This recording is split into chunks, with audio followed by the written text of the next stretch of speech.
नमस्कार, स्वागत है आपका ईटी नाउ स्वदेश पर। आप देख रहे हैं गुड मॉर्निंग स्वदेश। मैं हूं आपके साथ अशेषा अध्वर्यु और अगले आधे घंटे में हम आपको बताएंगे ग्लोबल बाजारों से क्या संकेत निकल कर आ रहे हैं, खबरों के दम पर कौन से स्टॉक्स फोकस में रहेंगे, इसके अलावा ब्रोकरेज रिपोर्ट्स कहां निकल कर आई है उस पर भी हम फोकस करेंगे। हमारे साथ कुछ दिग्गज मेहमान जुड़ेंगे जो आपको ट्रेडिंग आइडियाज देंगे, इक्विटी मार्केट में ही नहीं बल्कि कमोडिटी मार्केट में ही भी।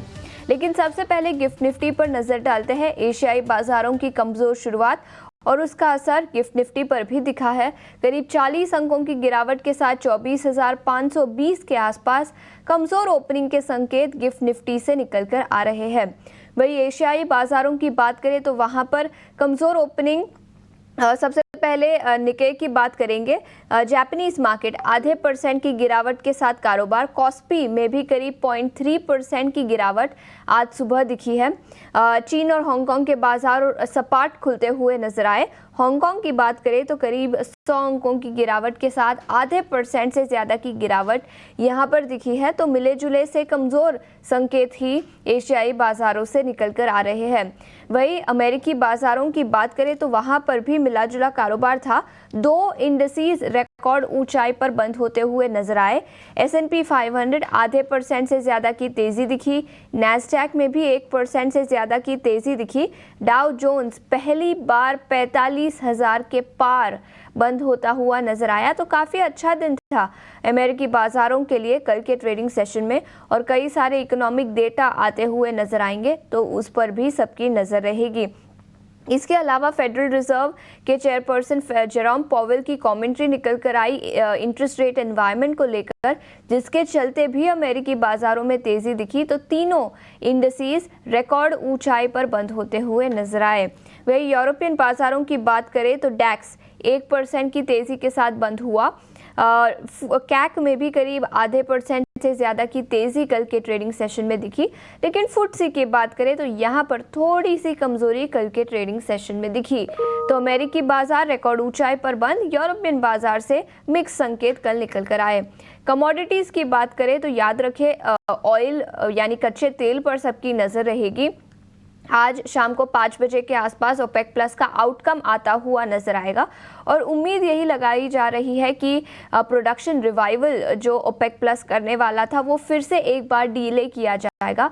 जनवरी से करीब 1,80,000 बैरल का प्रोडक्शन हर दिन बढ़ने की उम्मीद थी, लेकिन डिमांड कंसर्न्स है। चाइना जो सबसे बड़ा इंपोर्टर है ब्रेंट क्रूड का, अभी भी वहां पर डिमांड कमज़ोर है और कई सारे और कंट्रीज़ भी अपनी प्रोडक्शन बूस्ट कर रहे हैं ऑयल की। तो कई सारे फैक्टर्स जिसके चलते ओपेक प्लस फिर एक बार प्रोडक्शन डीले कर सकता है। तो उसके पहले ओपेक प्लस का आउटकम आज शाम को आता हुआ नजर आएगा। ब्रेंट क्रूड की बात करें तो $72.5 पर बैरल के आसपास। WTI क्रूड में हल्की सी गिरावट, 2% की गिरावट के साथ $68.7 पर बैरल। वही सोने और चांदी की बात करें तो रिकॉर्ड ऊंचाई से यहाँ पर भी थोड़ी सी गिरावट दिखी है। गोल्ड $2,670 पर आउंस के आसपास।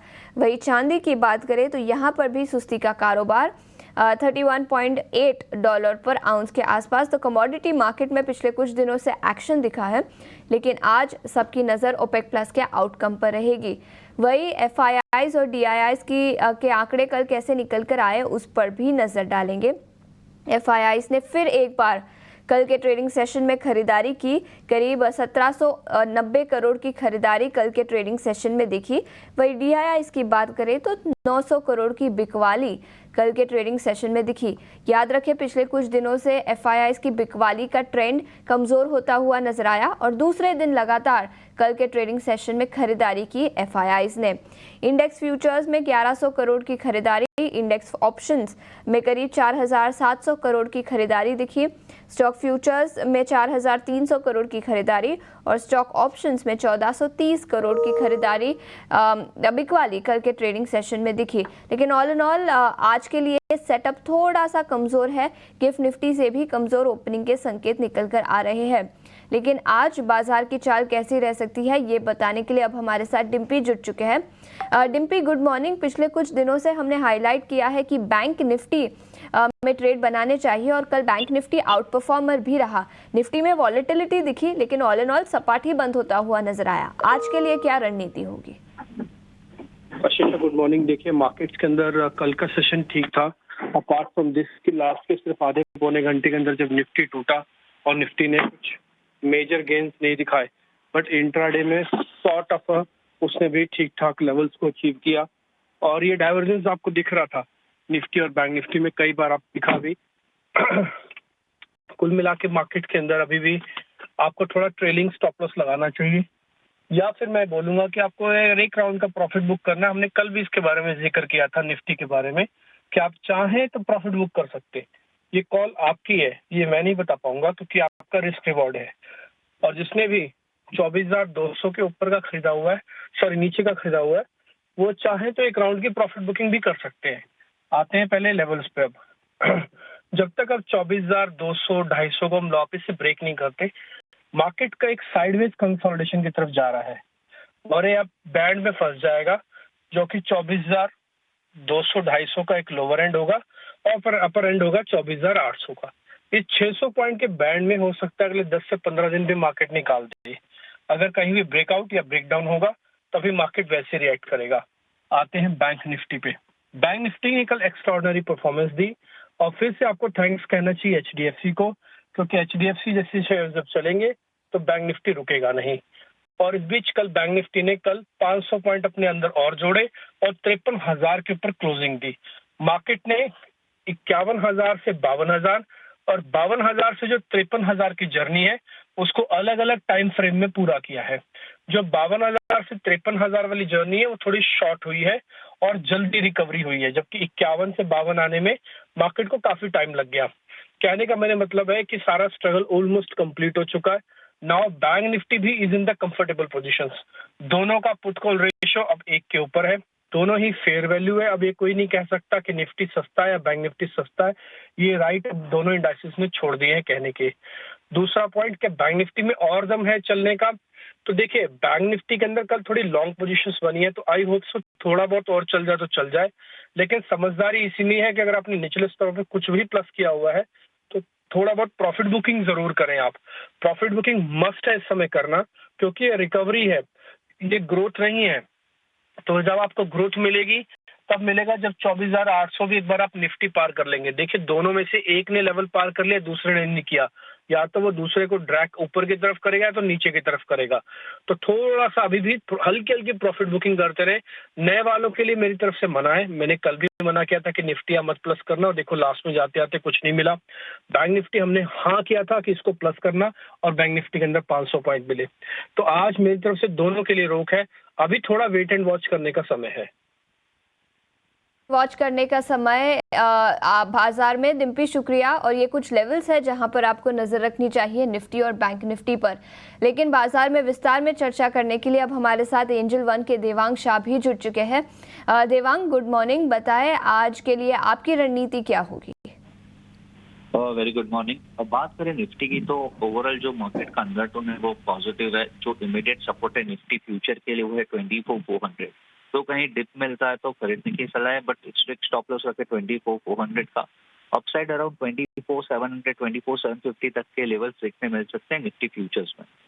जहाँ तक स्टॉक स्पेसिफिक की बात करें, फर्स्ट स्टॉक यहाँ रहेगा अपोलो टायर। अपोलो टायर का ओवरऑल चार्ट स्ट्रक्चर है काफी अच्छा रिकवरी में देखने मिला है, ऑल्सो एक ब्रेकआउट देखने मिला है, तो अपोलो टायर खरीदने की सलाह है। स्टॉप लॉस यहाँ रखना है 524, टारगेट है 546। नेक्स्ट स्टॉक रहेगा आईसीआईसीआई बैंक। ओवरऑल हमने बैंकिंग स्पेस देखे तो काफी अच्छा है, हमें अट्रैक्शन देखने मिला है। इसमें आईसीआईसीआई बैंक में एक हमें लगता है कि यहाँ मोमेंटम काफी अच्छा देखने मिल सकता है, तो आईसीआईसीआई बैंक खरीदने की सलाह है। स्टॉप लॉस रखना है 1290, टारगेट है 1350। ठीक है, तो दोनों स्टॉक्स पर खरीदारी की राय। सबसे पहले अपोलो टायर जहां पर 546 का लक्ष्य दिया है, और इसके अलावा बैंकिंग सेक्टर जहां पर पिछले कुछ दिनों से अच्छी तेजी दिखी है, वहां से आईसीआईसीआई बैंक पर खरीदारी की राय 1350 रुपए प्रति शेयर का लक्ष्य। देवांग बहुत बहुत शुक्रिया समय निकालकर ईटी नाउ स्वदेश के साथ जुड़ने के लिए और बाजार पर अपनी रणनीति और स्टॉक स्पेसिफिक आइडियाज देने के लिए। एक छोटे से ब्रो के लिहाज से कौन से स्टॉक्स फोकस में रहेंगे वो बताने के लिए अब हमारे साथ गौरव जुड़ चुके हैं। गौरव गुड मॉर्निंग, बताएं। जी हाँ, तो आज सबसे पहले बात करते हैं इंडस टावर्स के बारे में। जैसे वोडाफोन पीएलसी की अगर बात करें, जो कि पेरेंट कंपनी है वोडाफोन की, उसका 3% स्टेक अभी भी है इंडस टावर्स में, और अभी कंपनी ने कहा है कि ये जो 3% स्टेक है उसका वो सेल करने वाले हैं। इसके चलते हुए कहीं पे कंपनी जो है वो 2836 करोड़ जो है वो जुटाएगी, और उसमें से 1800 लगभग 1900 करोड़ की जो अमाउंट है वो वोडाफोन आइडिया के पास डाइवर्ट होने वाली है। अब इससे ये भी संभावना बनती है कि कहीं पे ये जो इंडस टावर्स का लोन है वोडाफोन आइडिया का, वो रीपे कर सकता है, और इसके चलते हुए इंडस टावर्स के जो टोटल ड्यूज है, रिसीवेबल्स है वोडाफोन आइडिया से, वो घटने की काफी ज्यादा संभावना है, और इसी के चलते हुए दोनों कंपनीज में नजर बनी रहेगी। इसी के साथ अगर हम बात करें वोडाफोन आइडिया की, तो यहाँ पे भी एक नई डेवलपमेंट हमारे पास आ रही है। कंपनी जो है वो 9 दिसंबर को अपना बोर्ड मीटिंग शेड्यूल किया है, जिसके चलते हुए कंपनी जो है फंड रेज के बारे में डिस्कशन कर सकती है। 2000 करोड़ तक का ये फंड रेज जो है वो इक्विटी इन्फ्यूजन की तरफ से हमें देखने को मिल सकता है। इसके अलावा बात करते हैं आईजीएल की, क्योंकि यहाँ पे भी कंपनी की बोर्ड मीटिंग होने वाली है 10 दिसंबर को, जहाँ पे कंपनी बोनस शेयर जो है उसके बारे में डिस्कस कर सकती है। इसके अलावा ऐसी कंपनी जो क्यूआईपी के चलते हुए हमारे फोकस में आज रहने वाली है, जिसका नाम है भारत फोर्ज। कंपनी ने क्यूआईपी का फ्लोर प्राइस जो है वो सेट किया है 1334 रुपीस पे। कंपनी ने कहा है कि कहीं पे जो इशू प्राइस है वो 5% के डिस्काउंट तक आ सकता है क्यूआईपी के फ्लोर प्राइस के, और एजेंसीज का माने तो कहीं पे कंपनी 1650 करोड़ जो है वो क्यूआईपी के रूट से जुटा सकती है। इसके अलावा बात करते हैं रेलटेल कॉर्पोरेशन की, क्योंकि कंपनी को फिलहाल में एक नया ऑर्डर मिला है 10.6 करोड़ का। ये जो ऑर्डर है वो गेल की तरफ से मिला है, और इसके चलते हुए ये स्टॉक भी आज हमारे नजर में रहेगा। इसके अलावा हीरो मोटोकॉर्प की भी बात करते हैं, क्योंकि यहाँ पे कंपनी ने अपना एक नया प्रोडक्ट लॉन्च किया है जिसका नाम है विडा V2। ये एक इलेक्ट्रिक व्हीकल है, और ये जो व्हीकल है इसके साथ कंपनी ने 1 लाख के नीचे का जो भी मार्केट है उसमें भी एक एंट्री जो है अपनी की है, और इसके चलते हुए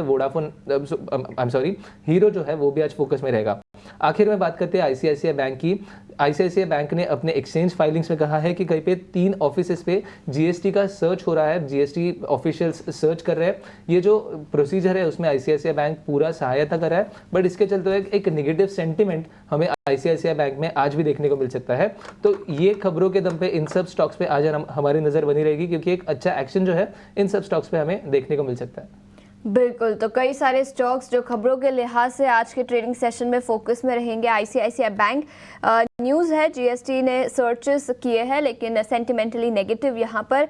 इसके अलावा इंडस टावर्स, जहाँ पर आज बड़ी ब्लॉक डील संभव है। वोडाफोन आइडिया अपनी 3% हिस्सेदारी बेचेगी, तो इस ब्लॉक डील के चलते इंडस टावर्स पर भी अपनी नज़र रखें।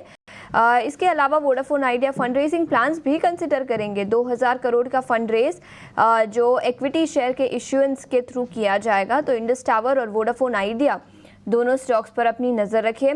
आईजीएल बोर्ड ऑफ डायरेक्टर्स की बैठक होगी, बोनस इश्यू, और याद रखें पिछले कुछ दिनों से क्यूआईपी और फंड रेज कई सारी कंपनियों में दिखा है, और वो ट्रेंड आज भी कंटिन्यू होता हुआ नजर आएगा। 2 कंपनी जो अपने फंड रेजिंग प्लान्स के चलते फोकस में रहेंगी, एक है भारत फोर्ज जिसका क्यूआईपी खुलेगा, करीब 1650 करोड़ कंपनी जुटाना चाहती है, तो इसके दम पर भारत फोर्ज फोकस में रहेगा, और पीजी इलेक्ट्रोप्लास्ट जहां पर कंपनी 1500 करोड़ जुटाना चाहती है। तो क्यूआईपी पिछले कुछ दिनों से कई सारी कंपनियों में दिखा है, और आज भी वो ट्रेंड कंटिन्यू होता हुआ नजर आएगा।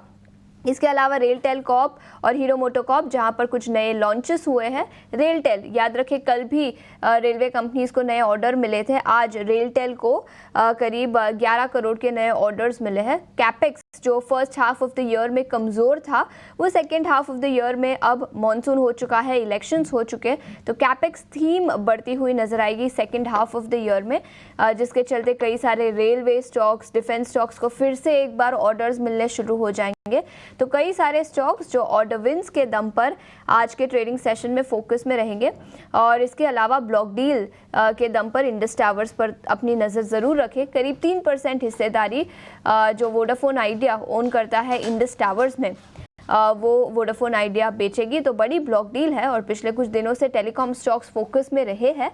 आज के ट्रेडिंग सेशन में भी टेलीकॉम स्टॉक्स फोकस में रहेंगे। लेकिन इस बीच ब्रोकरेज रिपोर्ट्स कहाँ निकल कर आई है वो बताने के लिए अब हमारे साथ वरुण जुड़ चुके हैं। वरुण, गुड मॉर्निंग, बताएं कौन सी रिपोर्ट्स आई है और उसके दम पर कौन से स्टॉक्स फोकस में रहेंगे। Good morning Ashisha. तो सबसे पहले तो आप हीरो मोटोकॉर्प पे नज़र रखिएगा, क्योंकि इन्होंने जो नया प्रोडक्ट लॉन्च किया है बेसिकली उसके ऊपर रिपोर्ट आई है। यूबीएस की रिपोर्ट है, सेल का कॉल है, 3430 के प्राइस टारगेट दे रहे हैं। इनका कहना है कि जो वीडा V2 इन्होंने लॉन्च की है, जो स्मॉल बैटरी वेरिएंट के साथ हो सकता है उसके चलते थोड़ा बहुत इनको मार्केट शेयर गेन हो, लेकिन इनका कहना है कि जो नया वेरिएंट लॉन्च किया है जो कॉम्पिटिटिव प्राइसिंग के चलते हो सकता है कि लॉसेस जो है थोड़े बहुत एग्रीवेट हो सकते हैं, ये इनका कहना है। तो कहीं ना कहीं हीरो मोटोकॉर्प पे आप नज़र रखेगा, यूबीएस का मूड बिल्कुल भी नहीं बदला है। अब क्योंकि आरबीआई की बैठक है एमपीसी और अब डिसीजन आने वाला है कल, उसके पहले नमूरा के एक सरप्राइजिंग नोट आया है। ये कह रहे हैं कि आउट ऑफ द कंसेंसस ये सोच रहे हैं कि 6 तारीख यानी कि कल आरबीआई की तरफ से 25 बेसिस पॉइंट के आसपास का रेट कट आ सकता है, क्योंकि ओवरऑल ग्रोथ अगर आप देखेंगे तो थोड़ा बहुत धीमापन वहाँ पे देखने मिल रहा है। इसके लिए शायद आपको एक रेट कट देखने मिल सकता है और मिड 2025 तक इनका कहना है कुल मिला के 100 बेसिस पॉइंट के आसपास का रेट कट जो है वो आरबीआई की तरफ से आपको देखने मिल सकता है। तो नज़र रखिएगा, ऑल ऑफ अ सडन नमूरा को लगने लगा है कि 25 बेसिस पॉइंट रेट कट हो सकता है। कंज्यूमर ड्यूरेबल पे गोल्डमैन की एक रिपोर्ट है, इनका कहना है कि FY26 में ये एक्सपेक्ट कर रहे हैं कि रियल एस्टेट जो है उसकी डिमांड की वजह से इलेक्ट्रिकल्स और ड्यूरेबल्स की डिमांड जो है वो शायद थोड़ी बहुत बढ़ सकती है। अक्रॉस कैटेगरीज जो है प्रीमियमाइजेशन जो है वो कंटिन्यू होगा और मैन्युफैक्चरिंग कैटेगरीज में इनको अच्छी डिमांड देखने मिल रही है। क्रॉम्पटन जो है इनकी प्रिफर्ड कहीं ना कहीं ये जो पेनिट्रेटेड कैटेगरी है उसमें काफ़ी प्रेजेंस जो है वो क्रॉम्पटन का है। एयर कंडीशन डिमांड जो है वो भी सस्टेन करेगी, हालांकि हाई बेस वहाँ पे देखने मिल रहा है। और हेवल्स क्योंकि डाइवर्सिफाइड पोर्टफोलियो है तो इनको ये भी अच्छा लगता है। तो एक ये भी स्पेस है जहाँ पे आपको नजर रखनी है। लेकिन हाँ, नोमुरा की आरबीआई पे रिपोर्ट जो है वो सबसे इंटरेस्टिंग है। बिल्कुल, तो नोमुरा की रिपोर्ट जिसके चलते कई सारे स्टॉक्स पर नजर रहेगी और इसके अलावा भी कई सारी रिपोर्ट्स आई है। वरुण, शुक्रिया पूरी डिटेल्स के साथ हमारे साथ जुड़ने के लिए। लेकिन आगे बढ़ते हैं, कमोडिटी मार्केट पर नजर डालते हैं और कमोडिटी मार्केट पर रणनीति बताने के लिए आज हमारे साथ ट्रेडबुल सिक्योरिटीज के भाविक पटेल जुड़ चुके हैं। भाविक, शुक्रिया समय निकालकर ईटी नाउ स्वदेश के साथ जुड़ने के लिए। और सबसे पहले ब्रेंट क्रूड और नेचुरल गैसेस पर ही नजर डालेंगे। ओपेक प्लस की बैठक जिसका आउटकम आज शाम को निकल कर आता हुआ नजर आएगा, क्या नजरिया होगा आपका ब्रेंट क्रूड और नेचुरल गैस पर? देखिए, ब्रेंट क्रूड की बात करें तो ऑलरेडी मार्केट ने डिस्काउंट कर दिया है कि ओपेक प्लस की मीटिंग है जो उसमें 3 से 6 महीने की जो प्रोडक्शन वो बढ़ाने वाले हैं वो थोड़ा डिले करेंगे और उसके चलते ही हमने मंडे और ट्यूसडे को एक रैली देखने को मिली। बट अभी 6000 के करीब जब भी आता है या ब्रेंट क्रूड 75 के करीब आता है तो उसके ऊपर सस्टेन नहीं कर पा रहा है, थोड़ी प्रॉफिट बुकिंग आ रही है। तो अभी आई थिंक वही सिनारियो प्ले आउट हो रहा है कि जहाँ पे 6000 के ऊपर अगर सस्टेन कर रहा है तो ही हमें लग रहा है कि कोई मीनिंगफुल रैली आ सकती है। अदरवाइज डिमांड जो वीक है वो कंसर्न रहेगा, उसकी वजह से आज के दिन थोड़ी बिकवाली कर सकते हैं कच्चे तेल में 5900 के करीब, 5800 के टारगेट के लिए और स्टॉप लॉस रहेगा 5940 का। ठीक है, तो ये नज़रिया ब्रेंट क्रूड पर। लेकिन इसके अलावा सोने और चांदी की बात करें तो पिछले कुछ दिनों से थोड़ी सी सुस्ती दिखी है, ऑल टाइम हाई लेवल से गिरावट। यहाँ पर आज के लिए ट्रेडिंग के लिहाज से क्या रणनीति बनानी चाहिए? जी, आपने शुरू से कहा था कि 5-6 दिन से अगर देखें तो बहुत सीमित दायरे में गोल्ड और सिल्वर ट्रेड कर रहा है। बट आई थिंक ये फ्राइडे को जो नॉन फार्म पेरोल का डेटा है उसके बाद थोड़ी हमें एक रैली देखने को मिल सकती है। बट अभी भी I think by on dips की स्ट्रेटेजी रखनी चाहिए, अभी भी अंडरटोन बुलिश ही है। तो सोने में डिप मिलती है 76,900 के करीब, तो 76,700 के स्टॉप लॉस से बाय कर सकते हैं। और चांदी में 92,600 के करीब मिलती है, तो 93,400 के टारगेट के लिए बाय कर सकते हैं। बिल्कुल, तो ये नज़रिया सोने और चांदी पर। लेकिन इसके अलावा बेस मेटल्स पर आपकी क्या राय होगी भाविक? देखिए, बेस मेटल्स में जिंक हमें अच्छा लग रहा है, जिंक काफी आउट परफॉर्म कर रहा है। एलएमई में भी अगर देखें तो इन्वेंट्री कम है और टेक्निकली भी 280 के ऊपर लगातार सस्टेन कर रहा है। तो आई थिंक जब तक 280 ब्रेक नहीं करता है तब तक अंडरटोन काफी बुलिश है। तो जिंक एक टॉप पिक रहेगी आज के दिन, अराउंड 285 बाय कर सकते हैं 288 के टारगेट के लिए और इंट्राडे स्टॉप लॉस रहेगा 283 का। ठीक है, तो जिंक पर खरीदारी की राय 288 तक के लक्ष्य यहां पर दिखाई दे सकते हैं। भाविक, शुक्रिया समय निकालकर ईटी नाउ स्वदेश के साथ जुड़ने के लिए और कमोडिटी मार्केट पर अपनी रणनीति बताने के लिए। इतना ही समय था, लेकिन जाते जाते एक प्रोग्रामिंग अपडेट हमारे सभी दर्शकों के लिए। टाइम्स नेटवर्क का फ्लैगशिप आयोजन इंडिया इकोनॉमिक कॉन्क्लेव वापस आ गया है। IDFC फर्स्ट बैंक प्रेजेंट्स ये कॉन्क्लेव भारत के विकास से जुड़ी अहम और बेहतरीन चर्चाओं का केंद्र रहा है, जापान और जर्मनी को पीछे छोड़कर भारत का लक्ष्य दुनिया की तीसरी बड़ी इकोनॉमी बनने पर है। ऐसे में भारत को ग्लोबल चुनौतियों के बीच अपनी आर्थिक लचीलेपन को बनाए रखने और तेज रफ्तार से आर्थिक विकास को बढ़ाने वाली नीतियों को लागू करने की जरूरत है। और इस बार इंडिया इकोनॉमिक कॉन्क्लेव के 10वें एडिशन की थीम रखी गई है, fast track to the top 3। इस थीम के जरिए इंडिया इकोनॉमिक कॉन्क्लेव एक रोड मैप तैयार करेगा कि कैसे भारत दुनिया की तीसरी सबसे बड़ी इकोनॉमी बनने की दिशा में तेजी ला सकता है। आईईसी में राजनीति, ग्लोबल बाजार, इकोनॉमी और कॉर्पोरेट वर्ल्ड की दिग्गज हस्तियां शामिल होंगी। तो 12 और 13 दिसंबर को तैयार रहिए टाइम्स नेटवर्क पर सबसे बड़े कॉन्क्लेव का हिस्सा बनने के लिए।